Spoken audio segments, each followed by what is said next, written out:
Alright, y'all, there was one very important thing on my to-do list for today, and that is roast the new HAAS livery. Because my expectations for this are not high. I have not seen it yet. We're gonna go take a peek at it now. I've got it ready to go. Alright. So there's last year's 2021 HAAS livery. Let's hit play and let's see what they did with it.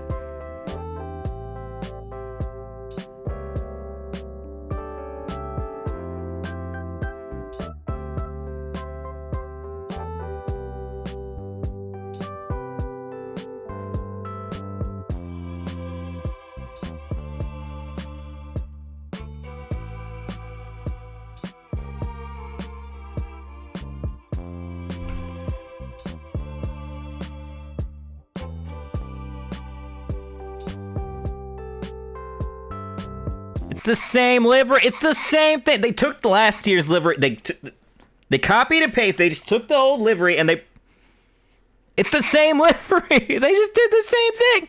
They just did the same thing. It's literally what? Hang on. Replay. There's the old one. There's the new one. Okay, that's the same thing. Got the Russian flag on the front wing. Yep, nailed it. Same thing. Yep. There's the old one. It's got the colors coming from the back. Okay, they took away some color. There's less color. Same thing, just less color and smaller numbers. There's sweeping colors go around. There's 2 lines of color. For some reason, the colors don't continue all the way over here. They just stop on the right side of the HAAS logo. That's what I'm seeing. Okay, that's cool. And yep, showing the back, and it's the same thing with less color. If anything, it's a worse version of the same thing. I don't understand.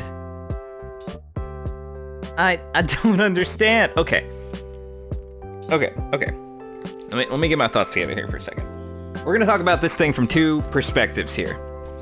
The design perspective, the graphic design perspective of, is this a good piece of, communicative branded art? And also from the branding as a whole perspective. So let's talk about the design of it. The 2021 HAAS livery, even if you don't like it, it's okay. It was designed with the shape of the car in mind is the strong point of this livery. You can tell it very, very strongly matches the shape of the 2021 F1 car. The lines, they curve at the same points that you see curved from the car. They're straight at points at the bottom of the car is straight. They're straight over here when the top of the car is straight. It matches the shape of the car. And so, what I think they tried to do here is they tried to take the same livery that was designed for last year's car, and they tried to reshape it for a much different, curvier car.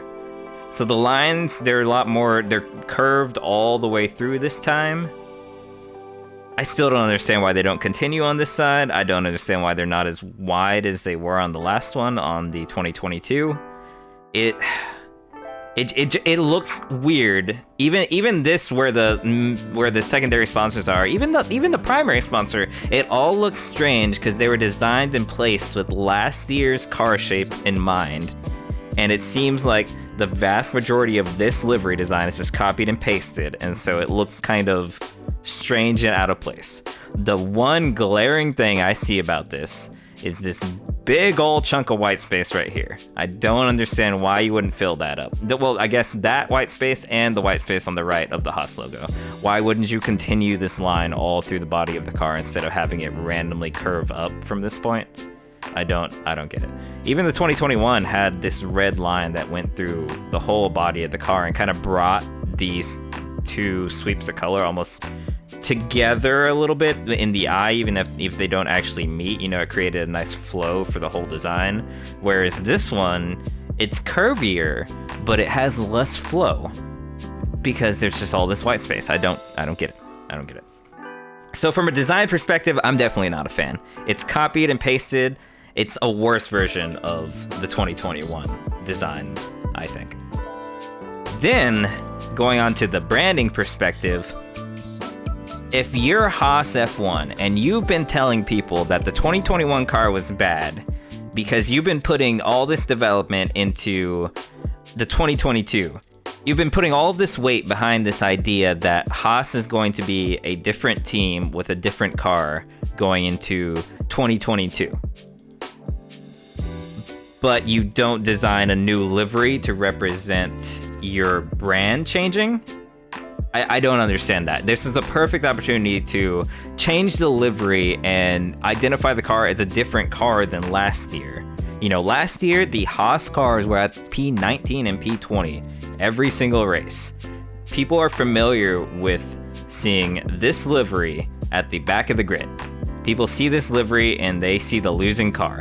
Instead of taking an opportunity to rebrand away from being the losing car, they just copied and pasted it and I think made a worse version of it. And so what this says to me in terms of visual branding is we are a copied and pasted version of the 2021 team with what we think might be improvements, but what other people actually see as detriments. Because I definitely think this is a worse livery. So I hope for HAAS's sake that they've put a lot more effort into developing the 2022 car itself versus developing the livery. Because the livery, it's the same thing. It's just copied and pasted. It's copied and pasted, and I think it's made worse in some areas. I don't understand why these design decisions were made, but I guess HAAS is gonna have to live with it for 2022. So, yeah, some first livery reveal. Why did HAAS want to reveal theirs first? Like, why didn't they just like throw it in somewhere in the middle where it wouldn't be like as noticed? Instead, they've got everybody making videos just roasting this thing now. Well, I guess it's probably gonna happen anyway. You know, it's HAAS. Everyone's gonna take the opportunity to roast HAAS. I don't really have anything else to say about it. It's just the same livery from last year, made a little bit worse. All in all, I'm not really a fan of the livery. If you have any thoughts, comments about the livery, definitely leave a comment. Let me know what you guys think about the 2022 HAAS livery. I think they could have done a lot better job with it. I think they could have put a lot more effort into it, but I hope they put more effort into their car to get a better on-track product in terms of results. Because, I mean, that is more important than the livery at the end of the day. So, but man, if they don't perform this year and they look bad doing it, yeesh. I appreciate you guys watching. Please subscribe and click the like button if you want to see more F1 content from me. I'm always pumping out the iRacing content, but I'm doing a lot more F1 stuff going into 2022. So definitely come hang out, check it out, and I'll see you guys around. Thanks.